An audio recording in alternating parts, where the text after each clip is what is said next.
As a content creator or filmmaker, we now have access to 8K, 6K, or even 4K video cameras for our production. But still, there's a handful of persons who rely on their smartphones for content creation or filmmaking. Now, this can be either because it's all they have access to or just for the sake of convenience. But what I have noticed is the most likely persons to use their smartphones for content creation are those that are just starting up or those that can't afford a professional camera gear. Now, there's no doubt in my mind that with a device like this, which is the Samsung Galaxy S22 Ultra or even the higher end iPhones, you can produce amazing content without having to miss or really care about a professional camera. So in today's video, what I'm seeking to do is use a more affordable and a more accessible device, which is the Tecno Camon 30 Pro 5G, to test if it can actually be used in professional settings for content creation. Man, I got me all these diamonds, they be dancing on my neck. 80K on loud so I can get me some quiet. Rapidly on pronto, Espiritu Sancto. No go to say you go fit to fuck up with my flex. Swear to God, I got me all these diamonds. And to achieve this, I'm going to attempt making a music video with the Tecno Camon 30 Pro 5G at the basketball court with my buddy.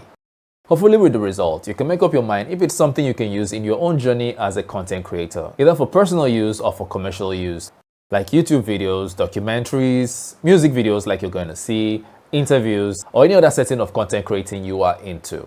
So first things first, we arrive at the basketball court. I take a look around. There isn't much to work with, but that's okay because the main purpose of this video is to show you the video quality out of this device, but not necessarily a video we're going to be using professionally. Now, for the purpose of this video, I will not use the third-party application. I'm going to use the generic camera that comes with the device, and the only changes that I'm going to make is to set it to 4K 30 frames per second for my action shots and 4K 60 frames per second for my B-roll shots.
So once we were done, I got back to the studio. I've uploaded all the clips to the system right here, and we're going to be going through them now to see what we are working with. Now, looking through this footage, I have to say it is not half bad considering it's a $400 mid-range smartphone we are working with.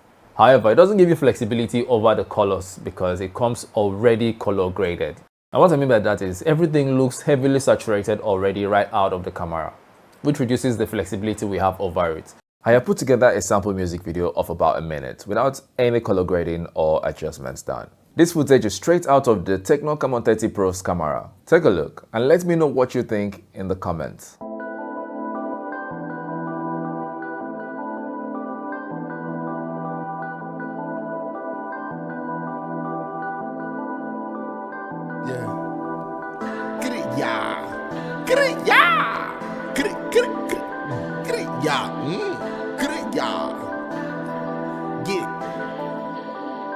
Man, I got me all these diamonds, they be dancing on my neck. 80K on loud so I can get me some quiet. Rapper the on pronto, Espiritu Sancto. No go to say you go fit to fuck up with my flex. Swear to God I got me all these diamonds dancing on my neck. So God needed a sign so he sent me this bad bitch. Rapper sipping pronto, Espiritu Sancto. Rappers moving pronto, Espiritu Sancto. Yes, it's really the best. I know you feel it. I hope you understand. Yo, shit's easy, you know what it is, my nigga. Alright, so personally, I struggled with the auto-white balance and the heavy saturation, as well as the over-sharpening from the Tecno Camon 30 Pro's software. But if the Tecno Camon 30 Pro is all you have, then by all means, pick up your phone and start shooting today. So the tool or equipment doesn't really matter much. Your creativity and your story is all that matters. However, if you really want to get the best out of your Tecno Camon 30 Pro's camera, then I suggest you use a third-party application like Filmic Pro, Moments Pro, or Blackmagic Camera. These third-party apps allow you to have full control over your camera, adjusting all parameters manually as you would a professional camera. If you want to take things a step further in terms of color grading, you can use a plugin called Dehancer Pro, especially if you're just starting out. I mean, the art of color grading can be very confusing and head-aching, especially for beginners. However, Dehancer has simplified the entire process by providing sliders you can adjust and basically play with until you get the desired outcome. Just don't go crazy with it before you come out looking like an alien. So if you would like a dedicated video on how to use Dehancer or any of the apps mentioned, just let me know in the comments. I will drop links to Dehancer and the apps I have mentioned in the description below. Also, you can take advantage of my code TechCityExplorer to get a 10% discount off your Dehancer purchase. Oh, and also, if you're into photography or you edit a lot on your phone, you can also take advantage of Dehancer's mobile application. Again, it simplifies the entire process of photo editing and gives you access to a whole lot of film looks. I will drop the links in the description as well. Please hit the like button to support this channel and be sure to subscribe if you would like to have more content like this. Thank you for your time. Till we see you again. Bye bye.